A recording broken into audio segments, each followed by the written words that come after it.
I've been playing video games as an escape from reality since I was a boy. Real life, for all intents and purposes, sucks. You can't be an invincible soldier that can magically shake off bullets. You can't be a free runner trapped in a society where all speech is monitored. You can't survive in an open-world zombie apocalypse. And you can't be a super soldier in a badass green suit that is revered and feared by the universe. Society is a boring 80-year-long melodrama, and then you die. Games are much more interactive and fun, where you get to play as the main character, make decisions based upon what you want, and interact with the playground you've been given in interesting and unique ways. Unfortunately, though, there are good games and bad games, so I intend on playing a variety of games, posting content about them, and then reviewing them so the viewers of this channel know what is worth the money and what isn't. My review scale is simple. A game is either worth the price you pay for it, or it isn't. I will be objectively viewing these games as products and assigning value where I find worth. If I find that the final product of a $60 game feels half-finished, has no polish and bad writing, but has decent gameplay and holds my attention for a couple hours at a time, I'll give that a $20 out of $60. Keep in mind that the rating scale really isn't that important, but I will justify the ratings at the end of my reviews. We'll never get to the end if we never begin, so without further ado, I present to you all Magic Arena. We begin!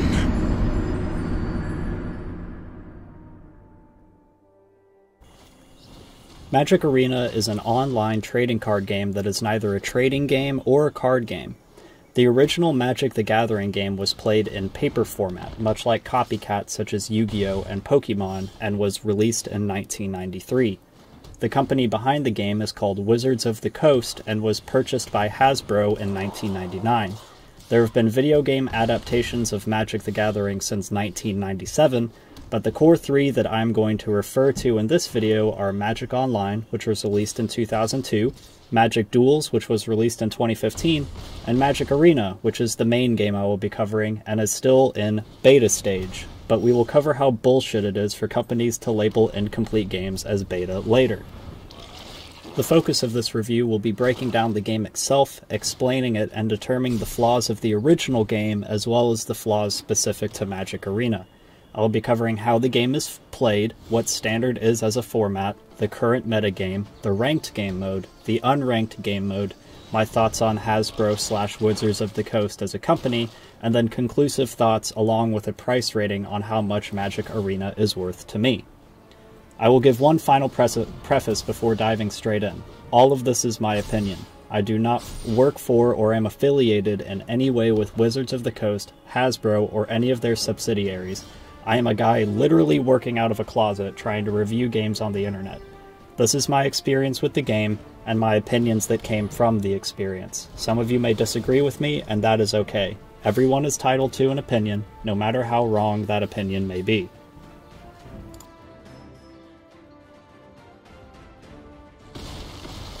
Magic the Gathering, specifically Magic Arena, is a free-to-play card game that anyone with a functioning computer can download and play completely for free. The game is nice enough to grant returning players one deck per week before unlocking all the starter decks after 5 or so weeks. This already gives Arena a leg up on paper Magic because all the starting decks are free, which in real life could be worth hundreds of dollars.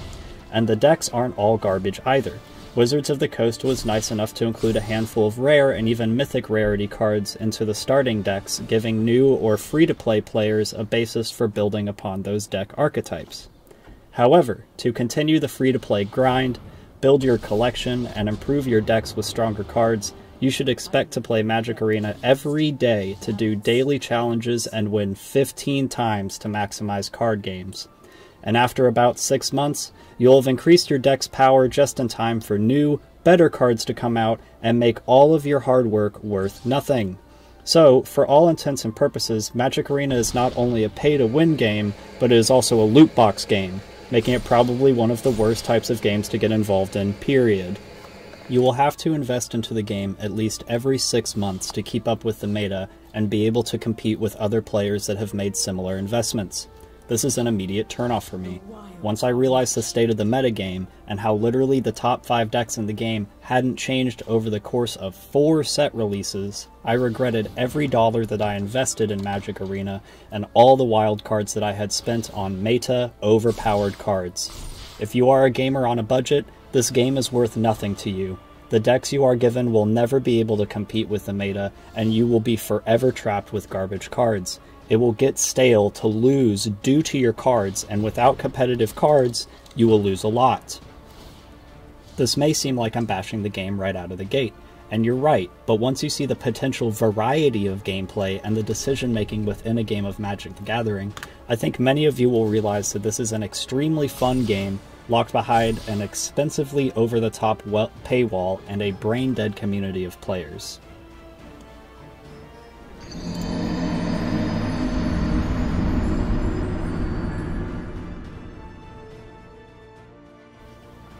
So how is Magic the Gathering played?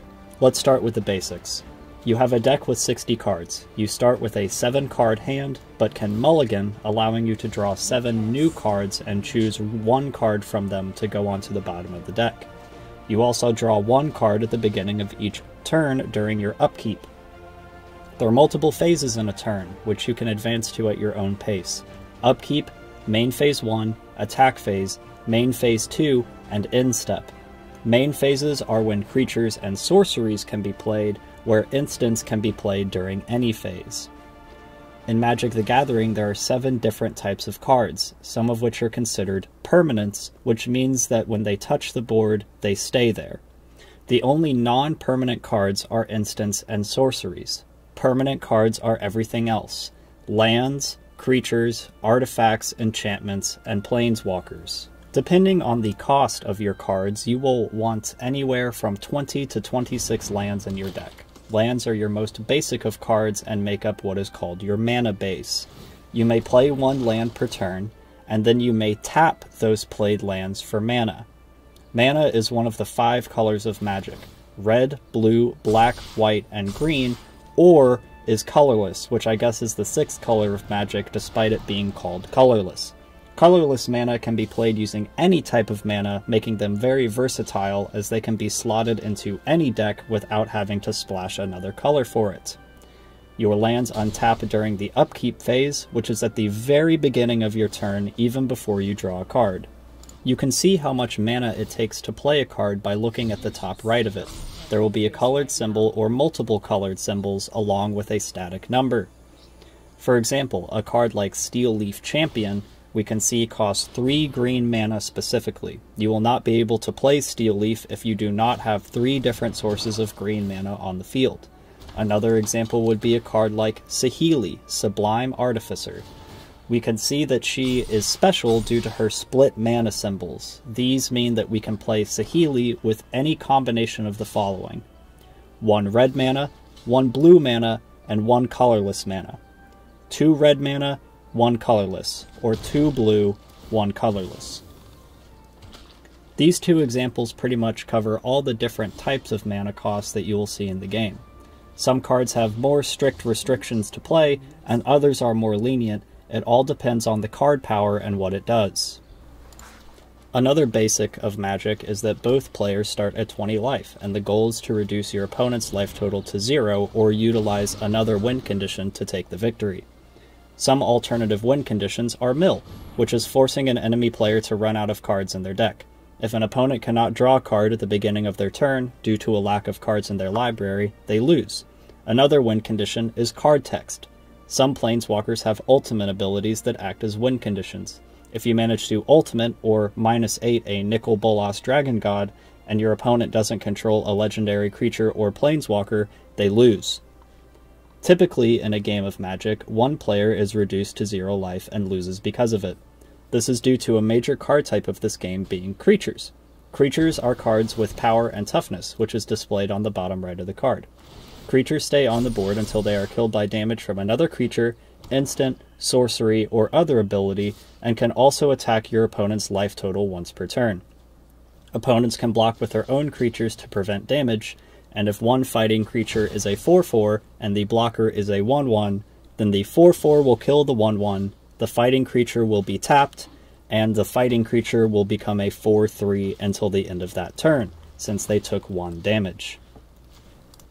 Another common thing with creatures is they can have passive abilities, such as creatures you control get +1/+1, this spell can't be countered, or this creature can't be blocked by other creatures with power 2 or less.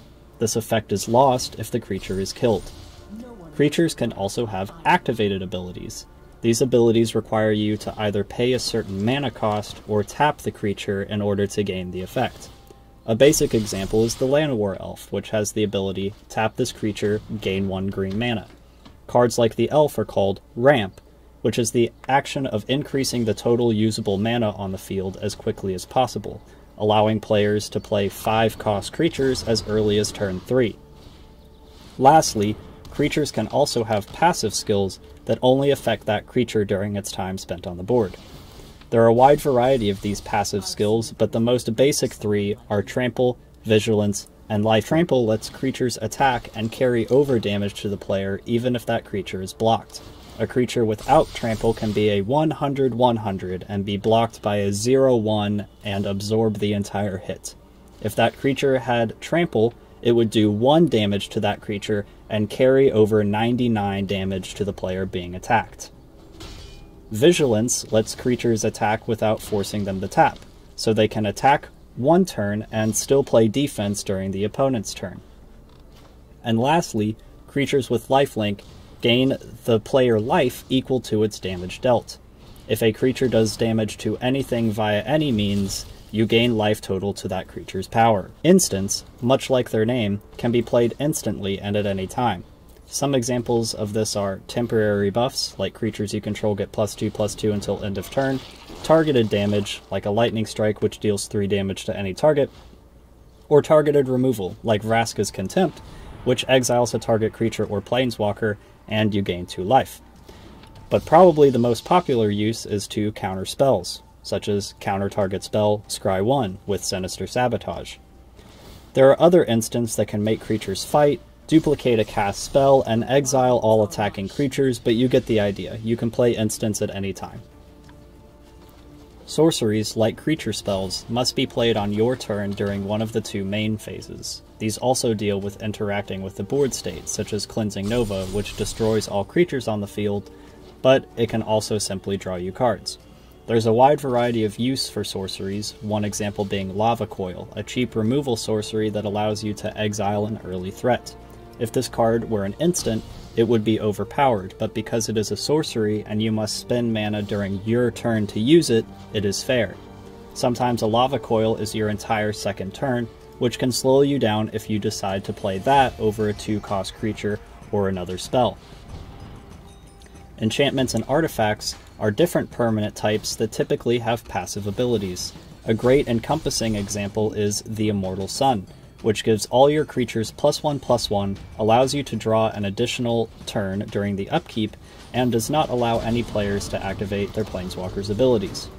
The major difference between enchantments and artifacts is that enchantments are typically a color or multiple colors, whereas artifacts are primarily colorless.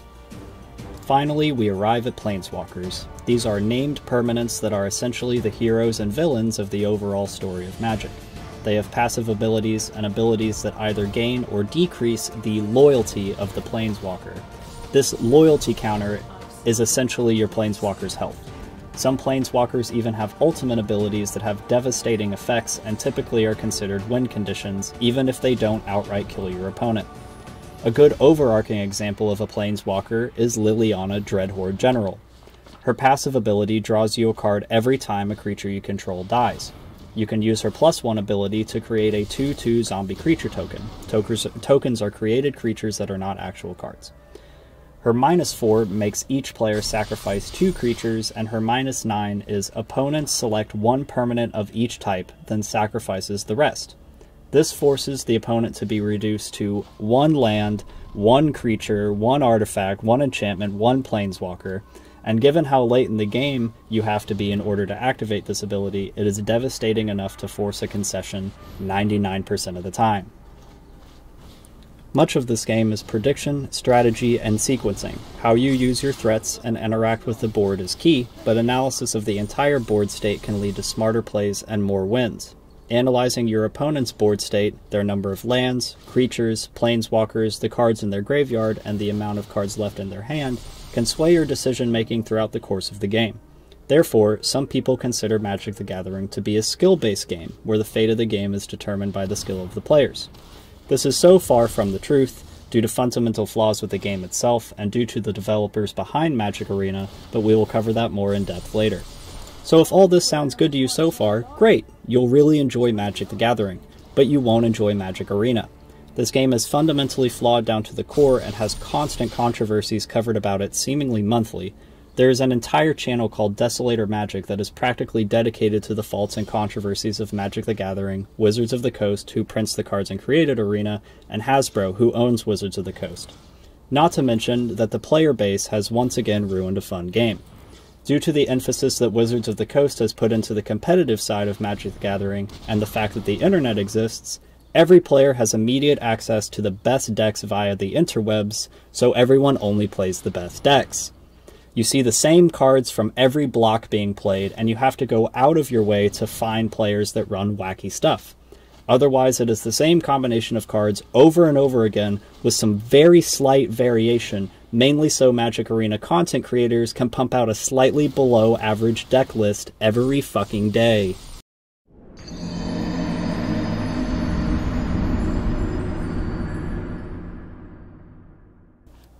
Moving on to Standard now. I understand that there's a lot of terminology being thrown at you all right now, but I hope that my on-screen tips and definitions are keeping you up to speed. We will now be covering what Standard is, or the most popular game mode in Magic the Gathering, and currently the only game type in Magic Arena. Standard refers to the most recent 7 or 8 sets that Wizards of the Coast has released. In the current Standard block, there are 8 sets: Ixalan, Rivals of Ixalan, Dominaria, Core Set 19, Guilds of Ravnica, Ravnica Allegiance, War of the Spark, and as of July, Core Set 2020 was added to the game. Sets are added 3 times a year, in the winter, spring, and summer. The summer set is typically a core set, while the other 2 blocks can change the meta and are typically themed. For example, a major theme of War of the Spark was Planeswalkers. They released some 32 unique Planeswalkers, and for the first time printed those cards in uncommon and rare rarities. Another example is the set that will be rotating out at the end of this year, Ixalan, which had a huge emphasis on dinosaurs. What defines Standard are the archetypes that Wizards deems worthy enough to be top tier. At the end of the day, they playtest all the cards and intentionally design the metagame to be a handful of these archetypes.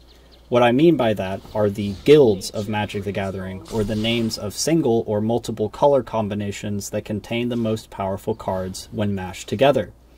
In the current block, many cards that were printed in the last 3 sets are not seeing any play. Ixalan released a large number of dinosaurs, pirates, and mythic planeswalkers, including my favorite planeswalker, Angrath, the Minotaur pirate. No one on Arena plays dinosaurs or pirates anymore.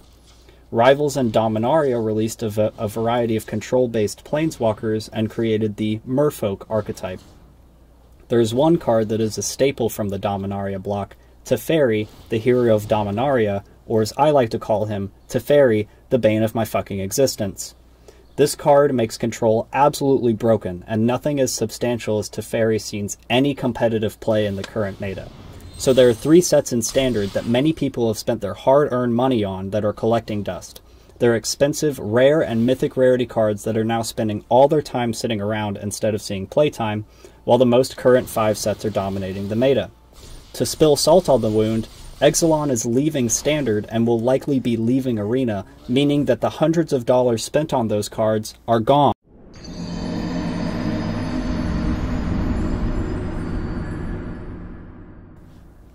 I've been referencing this majestic meta creature for quite some time, so let's transition to the top decks in Magic the Gathering and Magic Arena.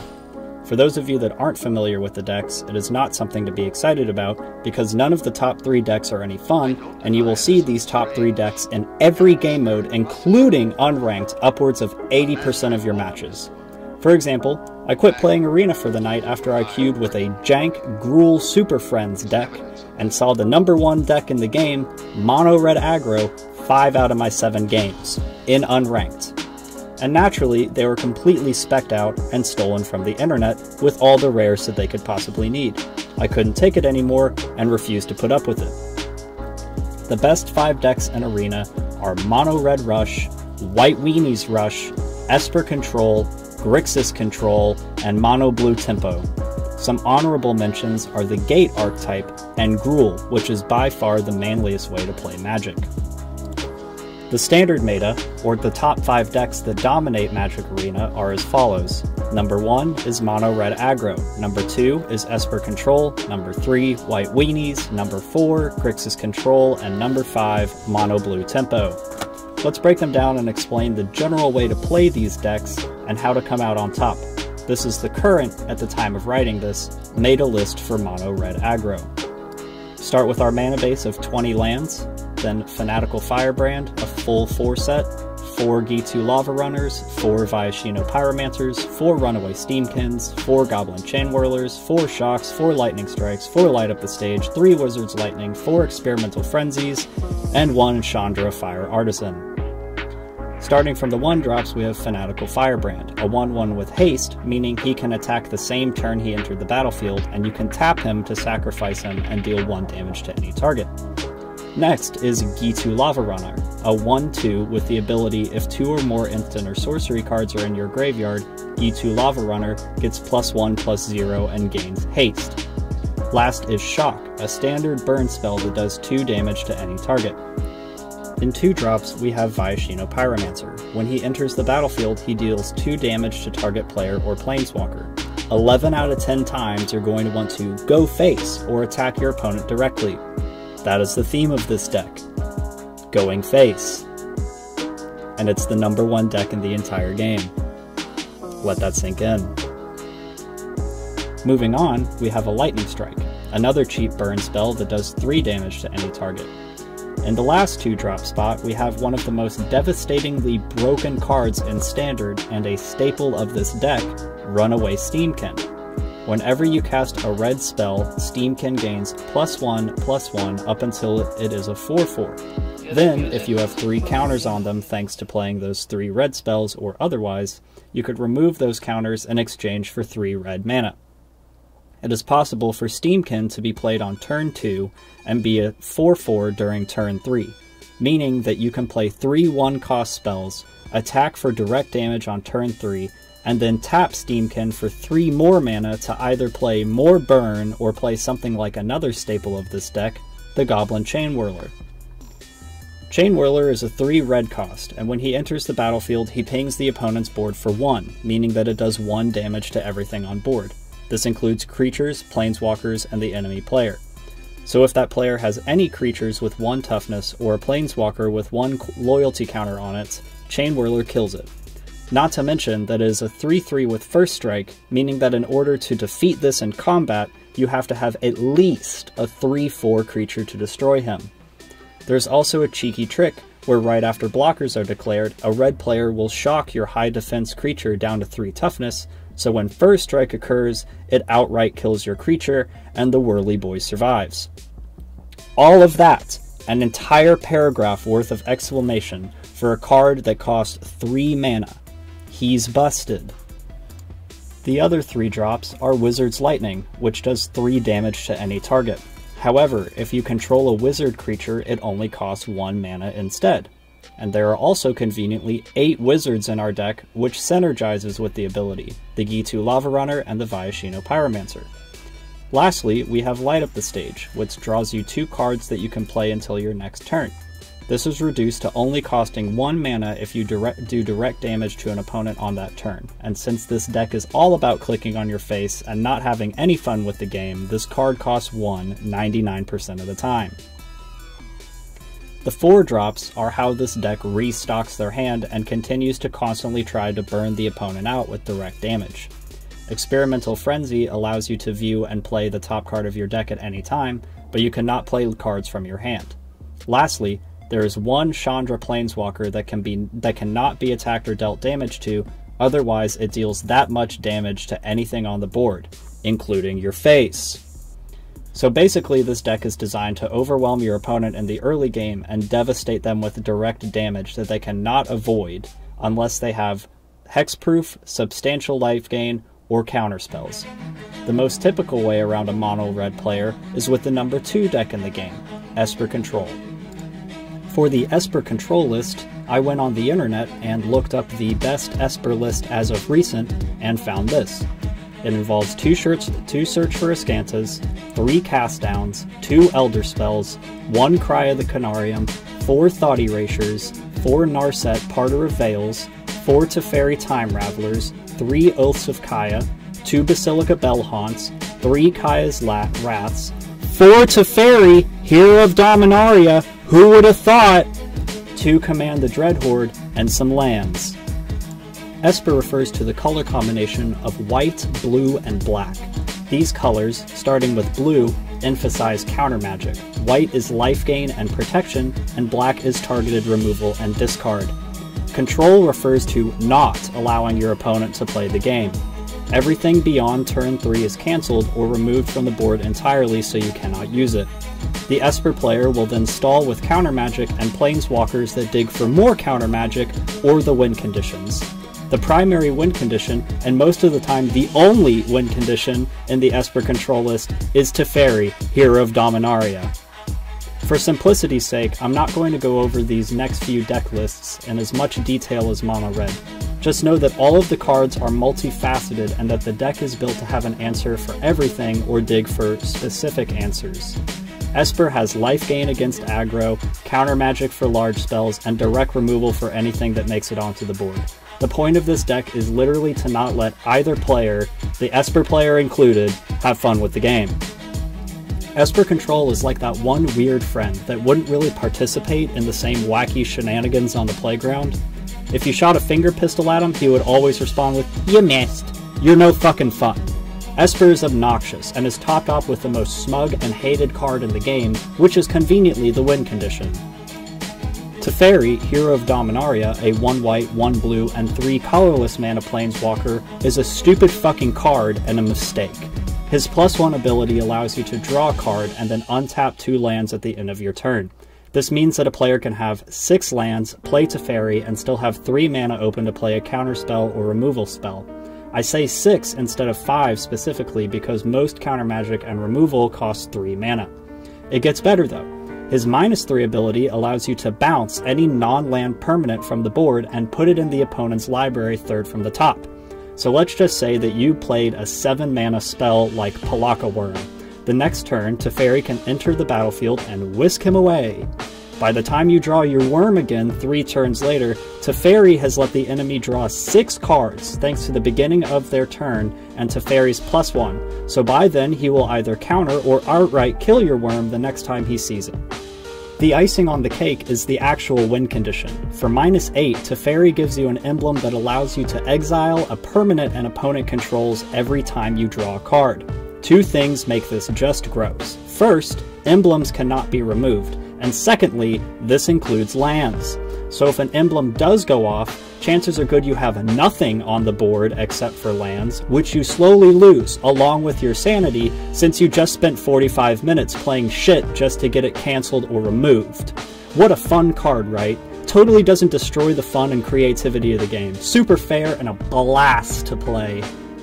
Except it's fucking not. It's absolutely monotonous to play and a chore to play against. There is no fun to be had here, yet this takes up roughly 40% of the matches you will encounter in Ranked. The third Ranked deck, White Weenies, has a similar concept to Mono Red, except instead of going face, they build a massive board of creatures by turn 4, and then swing for lethal damage by turn 5. Mono Red and Mono White are decks that basically depend on luck and the same 3 staple cards being abused over and over again. At least with Esper, there is some variety in what is played first and in what time in order to most efficiently keep your hand stocked and the opponent's board empty.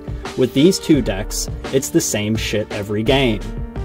The deck list for White Weenies is 2 Gideon Blackblades, 3 Snubhorn Sentries, 4 Venerated Loxodons, 4 Dauntless Bodyguards, 4 Benelish Marshals, 3 Adanto Vanguards, 4 Sky Marcher Aspirants, 4 Law Room Enforcers, 3 Conclave Tribunals, 4 Legion's Landings, 4 History Benalias, and 1 card I guess was added with M20, Tomik, Distinguished Advocist. I honestly don't even know what he does, but he's a one-off anyway, so F. In Mono Red, you see a turn 2 Runaway Steamkin every time, followed up by a Goblin Chain Whirler, and then topping it off with Experimental Frenzy on 4 if you're even still alive by then. The staples of white weenies are Benelish Marshal, which is a 3 white cost creature that gives all of your creatures +1/+1. Next is Venerated Loxodon, which allows you to tap creatures in exchange for mana to play him. Any creatures that are tapped to play for Loxodon get a +1/+1 counter. In terms of a Pinnacle 3rd card, White Weenies has a tie between Legion's Landing, which is an enchantment that when transformed into a land can spawn an infinite number of 1/1 lifelink creatures, which is extremely valuable versus control.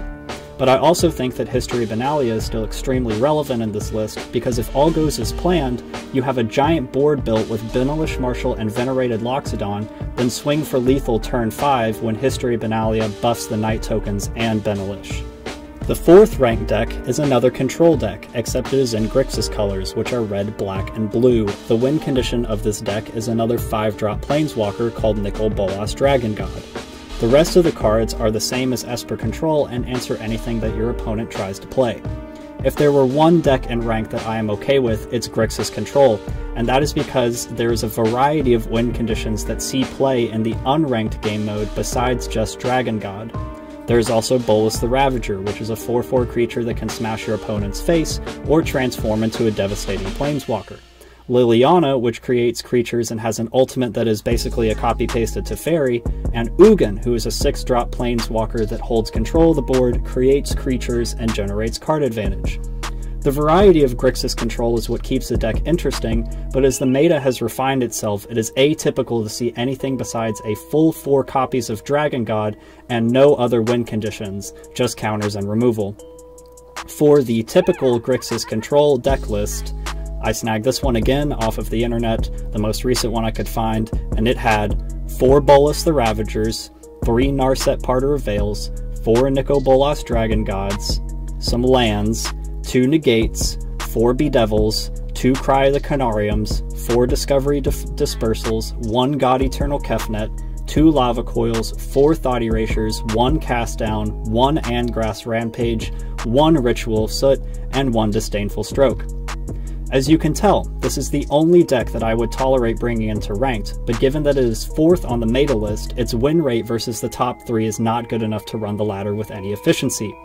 This makes it a worthwhile choice for Unranked, since you'll be playing those same meta decks 70% of the time anyway against absolute virgins that are afraid of playing in Ranked, and the other 30% of the time you can enjoy stomping down a beginner player with no viable cards or game sense.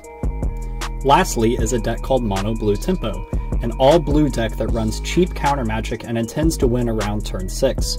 They run tons of counter magic and cheap flying creatures. There is even a certain enchantment that allows a player to draw a card if the creature it is attached to did direct damage that turn. So they restock their hand constantly by flying over your ground creatures and then counter everything from turns 3 till 7 until that one flying creature just outright kills you. Here's the deck list. 19 islands, 4 Curious Obsessions, which is that enchantment I was talking about, 2 Dive Downs, 4 Ops, 4 Terramanders, 1 Mistcloak Herald, 4 Siren Stormtakers, 2 Charticors, 2 Augurs of Bolas, 4 Merfolk Tricksters, 4 Tempest Djinn, 4 Wizard's Retorts, 4 Spell Pierce, and 2 Negates.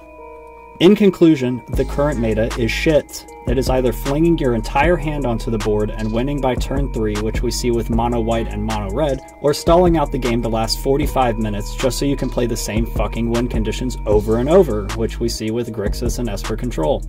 The meta is stale and has no variety. I've been playing since the release of Guilds of Ravnica, and this meta has only been reinforced by the future releases rather than crafting a variety of viable meta decks. Red got serious improvements with Ravnica Allegiance, which is where it solidified itself as the best deck in the game. To put it into perspective, there are currently 16 direct bird cards in Red Standard right now, 4 of which, shocks, do 2 damage, and the other 12 do 3 damage in Skewer the Critics, Wizard's Lightning, and Lightning Strike. Considering that a turn 3 win with this deck is possible and has a higher probability of happening than, say, an Infinity combo, you're not really playing Magic the Gathering, you're just clicking on an opponent's face for hours a day. There is barely any mental stimulation with mono red or mono white. The only time you have to focus are when you need to tap your Steam Pin for extra mana, yet everyone that plays the deck acts like they're on the Pro Tour and they spend 5 minutes each turn just to shock your face. It's really fucking embarrassing that so much of the player base decides to spend hours of their life clicking on someone's avatar instead of trying to experiment with the thousands of cards at their disposal. They're just like Fortnite's 0 IQ default skins, playing the most brain-dead and easy Magic that the game could possibly come up with. And the best part? Wizards of the Coast did this all on purpose.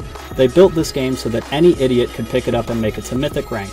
When I started playing during Guilds, when the ranked game mode was still unrefined, but still saw a couple of stable decks in the form of Red Rush, Esper Control, and Golgari midrange, which honestly held enough variety to keep me interested thanks to the viability of midrange decks.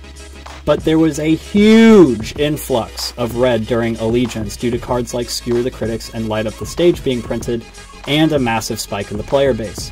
Some of the popularity came from PewDiePie covering the game and making it to Mythic rank with a Boros aggro deck. He has yet to post a follow-up video, and I wouldn't be surprised if he hasn't played it since, due to the state of the current meta, since he has been playing for many years. Experienced and pro players are not happy and have voiced their opinions about the current meta, but Wizards of the Coast has stated that the key to making Magic Arena a success is to make it accessible to all players. Apparently that includes the competitive side via ranked. I'm sure that they were trying to spin it like they were making Magic available and viable for free to play, but did they really have to make the cheapest deck the best one? A huge part of their marketing is on the competitive side of Magic, since esports is what is popular, and Wizards/Hasbro are just industry copycats. Oh, and money. How could we forget the most important reason that they invested so much in esports? It's money. There are no mythic rarity cards in the standard red deck and only 13 rares, meaning that if you are free to play, the most accessible deck is not only the best one, but it's also the fastest to kill, the most mindless, and the most boring. In closing for this section, I would be okay with mono red being a staple of the meta, so long as it wasn't the best deck in the game. I understand Wizards' approach of making all aspects of Arena accessible without having to spend much money, but wouldn't it be more appropriate to design mono red to be in the 3rd through 5th spot? More players would be incentivized to spend money to create the best deck in the game, which would be Esper Control, but red would still be competitive enough to make it to Mythic rank. Instead, Wizards has doubled down on red's accessibility in the meta game and has given it substantial buffs since Allegiance to keep it at the top of the board.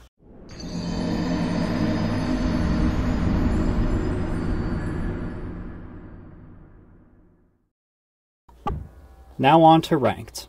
When I first started playing Arena during Guilds of Ravnica, I rarely stepped into Ranked. I had not spent any money on the game and was still absorbing YouTube content and playing frequently to learn what was possible within the game of Magic the Gathering. I was infatuated with Mill, a win condition where your goal is to remove all of the cards from the enemy player's library. I also loved land destruction and huge multicolored creatures. There were also a few combos that were consistent enough for me to play. I loved Polyraptors, Nexus of Fate Mill until Nexus of Fate was banned in Best of 1, and the True Fire Captain Star of Extinction insta-kill combo.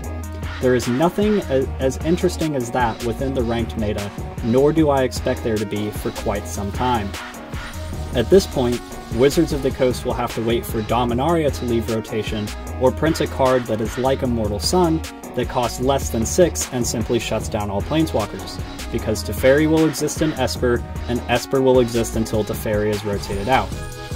A quick side note before we continue with this section, I reached Mythic rank in the pre-season during the Guilds of Ravnica block. During Ravnica Allegiance, I reached Mythic rank in Season 1 and 2. Season 2 is when I started my YouTube channel and started producing content on Magic Arena. When War of the Spark came out, I reached Mythic for the 4th time using a combination of Grixis Control, red, and white. I know my shit, at least enough to write 14 pages so far on the subject of this game. The meta is stale as hell, and at this point you are lucky to see anything that isn't mono red, mono white, or Esper Control. These are the only 3 decks that you will see during ranked matches, even typically in best of 3.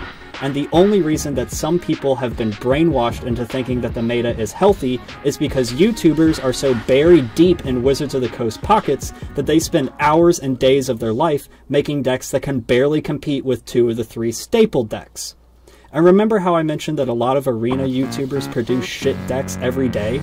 99% of the time, they aren't even playing a brew they made themselves. It is next to impossible to find originality on YouTube, as the same decks get passed and showcased from YouTuber to YouTuber until it is run into the ground. I remember seeing 5 different large YouTubers bounce the Sultai Command the Dreadhorde deck amongst each other for a week and a half. Merchus, Noxus, Day 9, Legend VD, and Convert Go Blue all posted. Everyone had to generate some cash from the decks that get views and hold viewers' interests. They literally milk the same cash cards until there is no milk left, and it is just chunky pus that clogs every Magic fan's recommendations list. What's even worse is I can name a handful of other decks that received similar attention and weren't even made by any of the players that covered it. Bant Nexus in best of 3, Simic Mass Manipulation, Boros Rush, Bant Oketra, and the list goes on.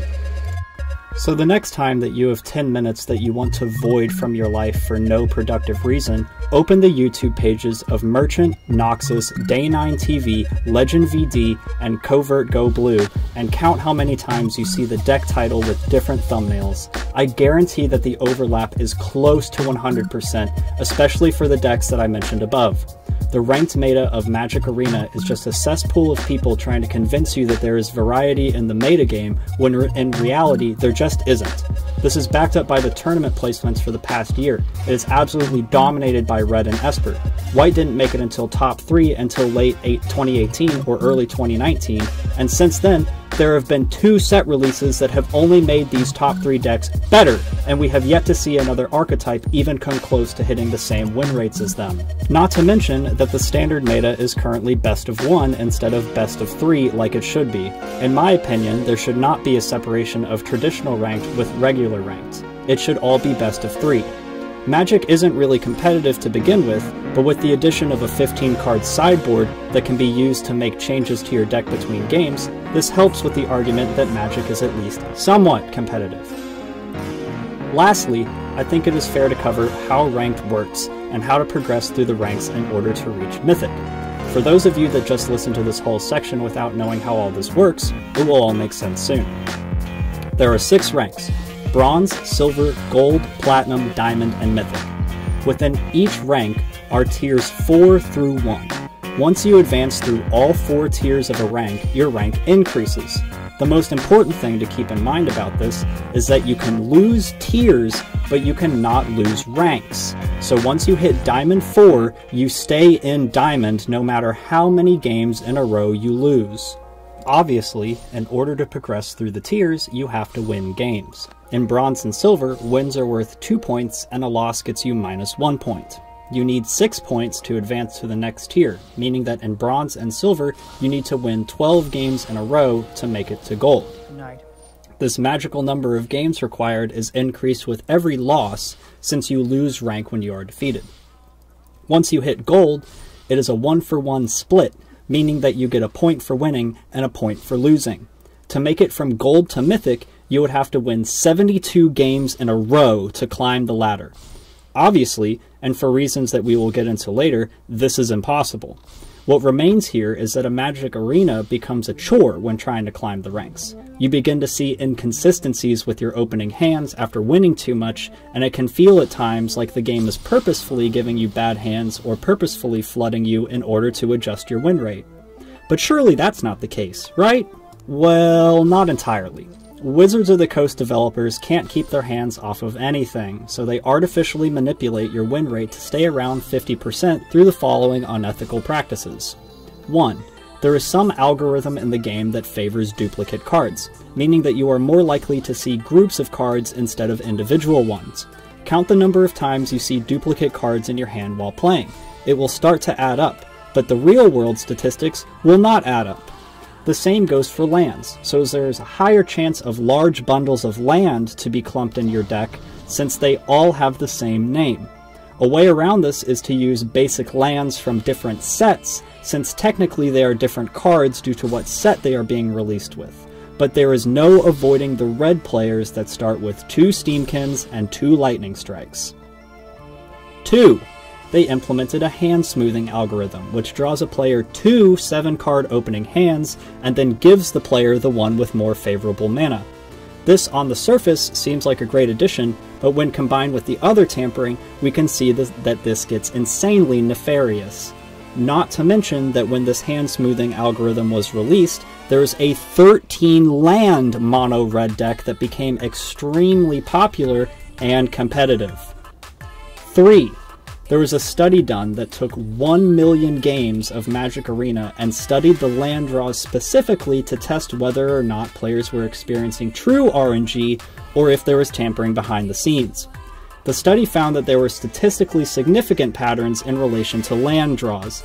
Rather than bore you all with the math, I'm going to use semi-layman's terms to describe this. Let's say you had an opening hand with 2 lands. You are more likely to draw anything but a land.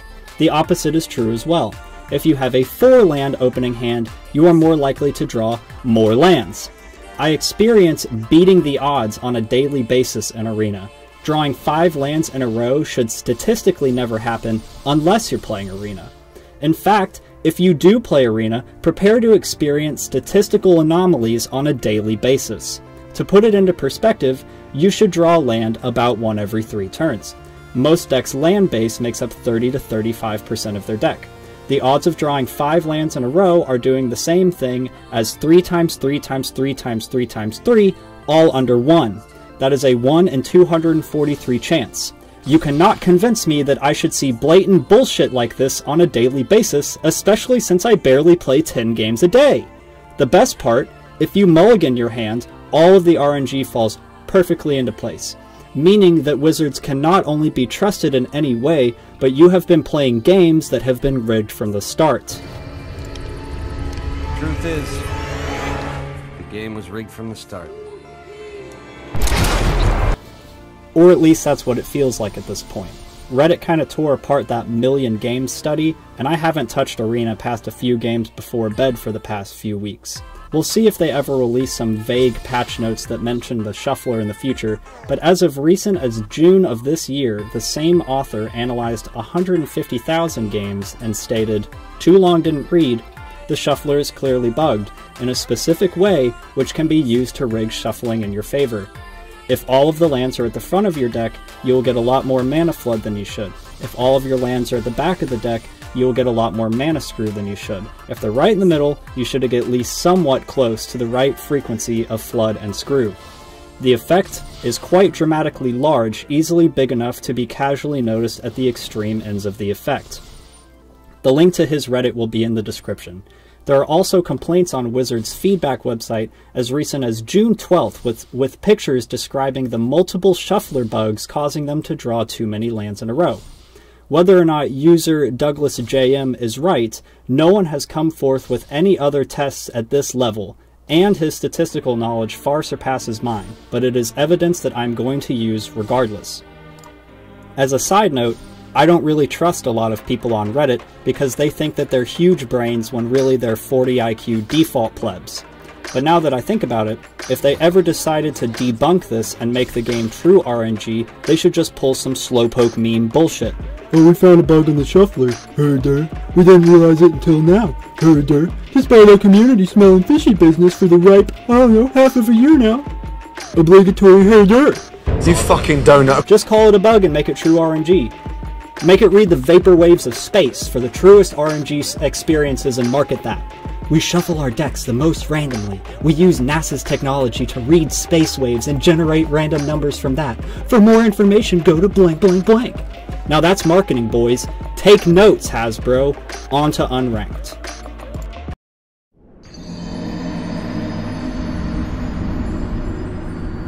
This section is going to be short and sweet, which is how Magic Arena should be enjoyed. Go into Unranked with all of your beautiful big creatures and magnificently devastating win conditions and play 10 games max, unless you're winning like a fiend, and then put the game down for the night. If you face mono red a lot, play Lifelink Angels.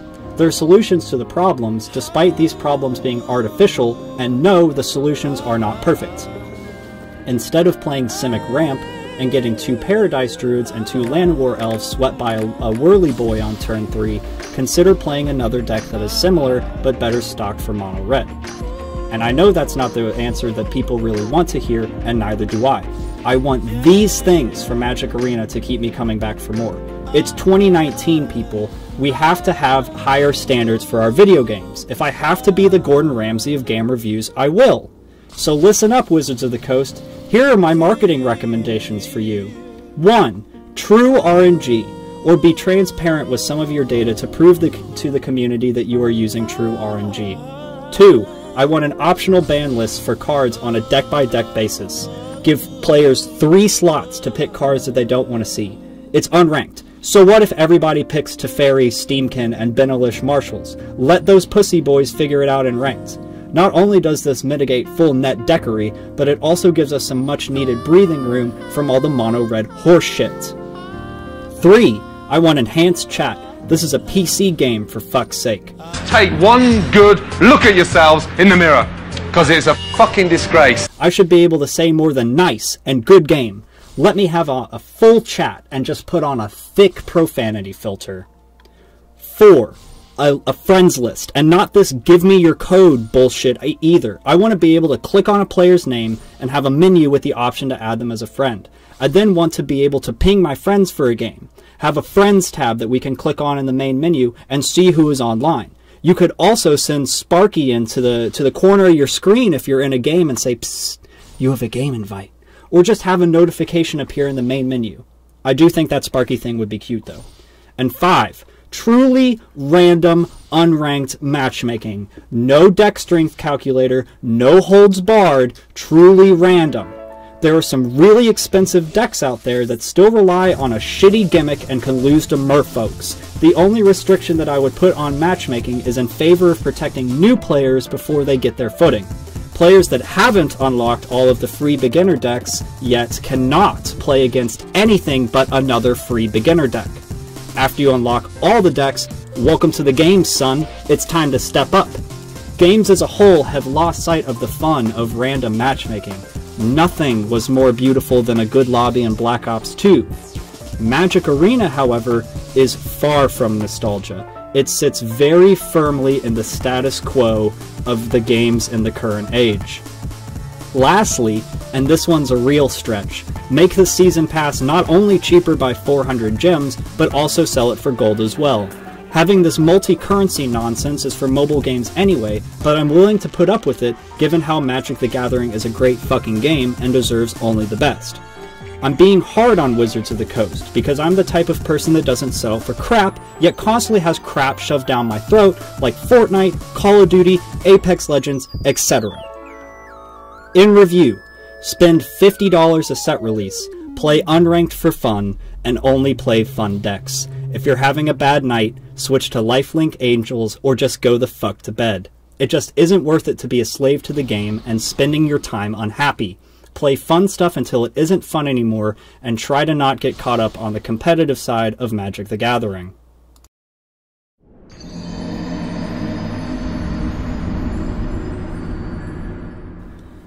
Wizards of the Coast, Hasbro. What do I have to say about you? Well, I try not to flex my business degree, but I'd like to say that I paid attention in some of my classes.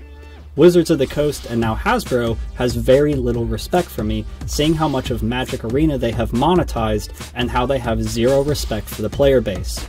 I know that some corporations are greedy, but you guys are worth $13.4 billion and pretty much have limitless resources with that kind of money. Not to mention that Arena alone makes you close to millions of dollars a day. You are taking advantage of people that don't really know any better or don't know that better is out there. But unfortunately, for the Magic the Gathering fan, There isn't better out there. The fact of the matter is that the companies behind this game and all other Magic the Gathering games are greedy as fuck. I can't really blame them, because they've got my money, but that doesn't mean that I don't have buyer's regret. And there just isn't anything else like Arena out there. It's Magic the Gathering, but you don't have to sit across from a smelly person in a cramped and poorly ventilated trading card store. And there are dope animations and sound effects. It's pretty much the most optimal way to enjoy the game in my opinion, and they know this. So they wrap their big, meaty claws around our balls and squeeze tight, teasing players collaborative cocks with a good game but just not getting there, not because they're incapable, but because they like money too much, and spending money is scary. Man, fuck Wizards of the Coast and Hasbro. You know there are qualities of life that players are begging for, but instead you implement a season pass, pets, and sleeves. Fuck yourselves. Not to mention that Wizards of the Coast has listened to the community only 2 times. The second time I'm going to have to explain off script because it literally recently happened. But the one time, Wizards decided to not change the in-card rewards for the constructed event mode, and then a couple months later went ahead and changed it. The recent change is they reworked the EXP gain for the season pass, so now you can make it to level 100 if you play every game. That's not enough though. They really don't give a shit about this. They give a shit that we spend our hard-earned dollars on their half-earned product, while the bigwigs at Hasbro light cigars with $100 bills and wipe their assholes with 20s. I could go into the laundry list of bugs and corrections that the game needs to be anywhere near out of beta state, but they're making so much money with that stupid marketing gimmick that this game will be like Fortnite and permanently be in beta. That's just a gimmick, by the way.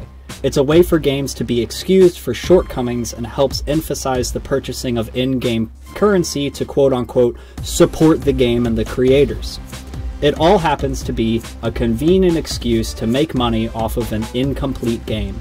We've all been bamboozled, my dudes. It's time to expect more from our video games. This shit isn't really any better than going down to a casino, going in the nearest bathroom, and flushing all your money down the toilet.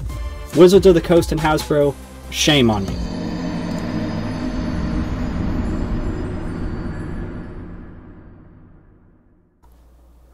Ah, Magic.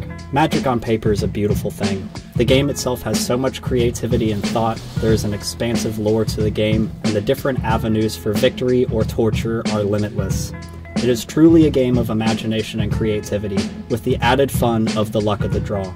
I love the concept of the game, and the fact that there are so many new cards printed every year means that the amount of crazy stuff to play just keeps coming and coming. If you're into tabletop card games and have the patience and imagination for those things, then Paper Magic the Gathering is for you. The sheer number of combos and potential win conditions is practically without limit. My power is unlimited. Not to mention that the luck of the draw element keeps the game fresh and exciting, even if you are playing the same deck. It will take you quite some time to thoroughly run through it unless you're running a bullshit one-trick pony deck like the current standard meta. Not to mention that, unlike Arena, there is another legitimate way of making money through the game besides trying to get famous on YouTube. Actual Paper Magic trading cards have values. The premium Esper net deck costs $500 on paper. Imagine pulling a Teferi, Hero of Dominaria. That's a $3 pack with a $50 card in it, son. That's money. Paper Magic reminds me of a mobile game I used to play called Star Wars Force Collection that had a trading system with other players. There were many off-site trading groups that would sell these electronic cards for real money, and obviously this trading scheme was totally against terms of service because Konami wanted players to spend ridiculous amounts of money on packs just for the chance to pull something good rather than just buy it outright. But this happened all over the place. Not to mention that trading with players was still possible, so free-to-play was still viable. That game will forever sit fondly in my memories. I spent all 4 years of high school playing that game with my closest friends. If I ever make a ton of cash, I'll make another Force collection. Hold me to that, internet, because I would truly love to make that happen. And if something like that were the case with Magic Arena, trading cards between players, we would be living in a utopia. Also, Due to the nature of the fact that Magic the Gathering is a card game and relies on the randomness of the card draw, it really can't be truly competitive. If there are circumstances that are out of your control, say a mana flood or your opponent having an amazing hand, then the game isn't truly competitive. Poker is competitive because you have to know odds, and that you can ditch your hand with the small cost of posting the ante. Magic the Gathering is not, because you can't just concede due to a poor draw and have minimal negative impact. That is something that is not your fault, yet you are punished in the ultimate way for it. You lose. I am honestly disgusted that Wizards of the Coast and Hasbro have managed to brainwash the masses into thinking that Magic is competitive despite these inherent flaws with the game itself. These professional players are really nothing more than shallow husks of humans that spend thousands of dollars on cardboard cards on the scummiest and most obnoxious decks they possibly can, then bring it to the local Friday Night Magic tournament where they sweep the competition of original decks and stroke their micro dicks in the mirror at night. What a shame. You're fucking useless, you know that. Imagine if they pushed a marketing campaign about making games fun and interesting again, instead of imitating the market leaders and implementing shit like a season pass and a competitive scene with a massive prize pool. I am all for competition, but only when there is real competition to be had. I'll watch Pro Overwatch, Pro CSGO, and even Pro Fortnite all day, but I would never consider watching competitive Magic. I will cut some slack to the best of 3 Magic tournaments because there is at very least more variety in the cards being played, and the extra strategic element of having a 15 card sideboard is a huge plus. Unfortunately, we are stuck in the world of brain-dead, one-trick pony decks that has become the wasteland that is best of 1 Magic. I wouldn't mind being forced to play best of 3 in Ranked because that is more competitive than best of 1. The fact that Wizards on the competitive side is emphasizing best of 1 is foolish. If you want something more spectator-friendly, get very knowledgeable casters and then have them explain sideboarding after every single game so new viewers are immediately in the loop. Display cards on screen that are being played. Something. Anything. I promise that there are ways to make best of 3 Magic Arena fun to watch, but you refuse to accept it in favor of chasing the dollar and ruining the game while you do it. Lastly, there is another fatal flaw that I have to bring up. Mana itself is a flaw. In order to play the game, you must have mana. Sometimes you draw too much mana, sometimes you draw too little mana. Both of these are not your fault, and both of these can lead to you losing the game. Mana is an inherent flaw that we all have to accept, but the fact of the matter is that flaw is another thing that is preventing Magic from being competitive. It is another thing that is out of your control and can lead to you losing the match. It almost reinforces this quote-unquote only casuals argument that I seem to have been crafting throughout this review. If a game has a lot of RNG, play it for fun and enjoy yourself. If everything is under your control, feel free to sweat.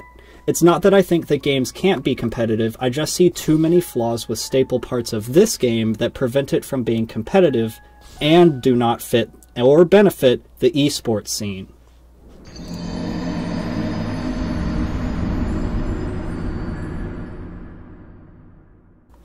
As for my conclusive thoughts, Magic the Gathering Arena is mentally stimulating, yet boring as shit.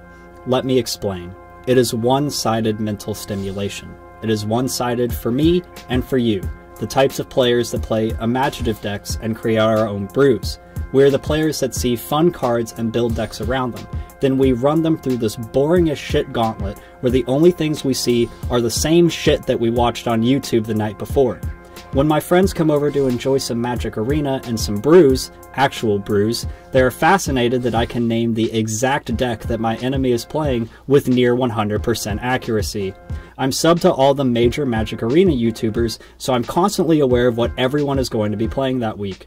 It may be fun for a few games, but the fun dies out quickly because it's not your own creation that you have to tweak and nurture and work on like an old car. It defeats the original purpose of Magic the Gathering, which is to be creative and make original decks that you can play against your friends with. Keep in mind that this game came out in 1993 and is the grandfather of trading card games. Yu-Gi-Oh! Came out in 99 and Pokemon came out in 96. These were times before the internet, where we all actually had to use the creative sides of our brain to make something unique and fun, which apparently most of the population is incapable of today. There are a couple of overall things in my opinion that sum up my issues with Arena. One is the direction the game is taking, not only with Best of One, but with the push for competitive Magic. Whether you think that having the #1 deck being the most accessible to players is ethical or not, I think we can all agree that the prevalence of it deteriorates the fun that we derive from the game. It's just the same boring shit. Another thing is this lack of player control. Settings are pretty basic things in 2019. Having chat is practically a staple of every multiplayer PC release, so is having a friends list and an ability to easily connect and play with others. These are things that the player base expects, and if you keep all of us waiting for these things for too much longer, I fear that your player base is going to end up like me and just stop playing. Lastly, I have played enough Arena to feel like there is something fishy going on somewhere within the code of the game. Sometimes your losses and wins feel artificial, like the game is handing them to you or taking them away. This magical 50% win rate feels more and more real with every passing day. It just sucks that there are no games left out there that haven't sold out to the competitive scene. I want to see a comeback of pubs and true RNG. I want to see a return to random teams in Call of Duty and truly random matchmaking on Arena. Variety is the spice of life. Sometimes you play the #1 deck, sometimes you play an intro pack. In conclusion, Magic the Gathering is a great game, but Magic Arena is sort of a mess. The newest update sure did make it look pretty, but given how much tampering goes on behind the scenes, I find it incredibly difficult to recommend this game for gamers with high standards. I feel that your average gamer won't like Arena because even after a purchase of $100, you can still be locked behind a paywall to experience all the content that the game has to offer. There's also the major problem of the community of Magic Arena and the prevalence of net decking that also continuously drives me away. I am unable to sit around and build, test, and refine decks of my own all the time, so I watch other creators that do have time and enjoy their creations. The issue arises when I play my own creative stuff and only run into things that I saw on YouTube the night before. It's just unfortunate that a game as creative as Magic can be ruined by a handful of websites, YouTube channels, and the extremely greedy companies behind them. My final rating for this game is $50 for every set release. That's $150 at the end of the year, and you get to play Magic Arena the way Magic the Gathering is supposed to be played. I really like Magic, and although I have my flaws with Arena, there currently isn't another option besides Arena to enjoy the game to its fullest extent. We are stuck with a short-handed and incomplete product, but even in such a broken state, there is $50 worth of fun in every set that is released.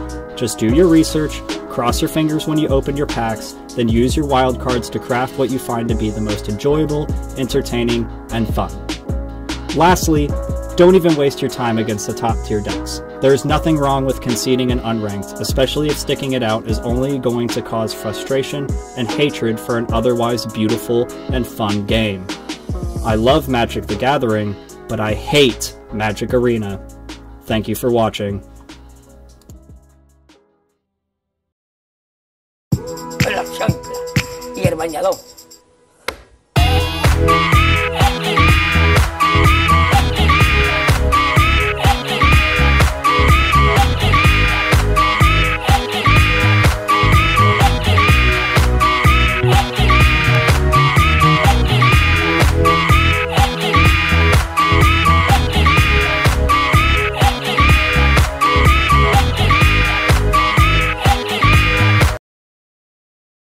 To another day of fucking pussy bollocks town.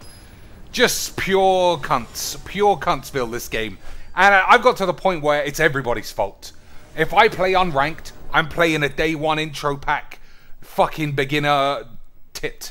If I play ranked, obviously everyone's mono red net decking fucking virgins. What do I do to play a game against some stupid shit? You fucking designers. You can't leave anything alone. Full Todd Stevens. Everyone affiliated with this game. Gotta squeeze something that doesn't need to be squeezed. You fucking pussies. So what are we going to play this time? Sir Lancelot. Have a day off from your nerdism, you fucking losers. Fucking Jesus. Fucking shit. I want to fuck up some dweebs so bad. Anyone who gives me the shit, like, learn how to play before you play fucking this. Learn how to play what? If you give me a net deck, I'll get to diamond tomorrow. It's boring. It's fucking shit. And if your life is measured by how high up mythic rank you get, you're a fucking embarrassment. Unless you win 100 grand, then that's kind of a payout. But you've got to have a sad life, right? If this is it. We all remember Enter the Battlefield documentary with fucking Owen Turtenwald's mum crying her eyes out that her son is who he is. And that was before he turned out to be a fucking weirdo. When he was just a revered magic legend, his mum was bawling her eyes out. I can't think of what I could do with my life that would lead to my mum crying thinking about where I fucked up.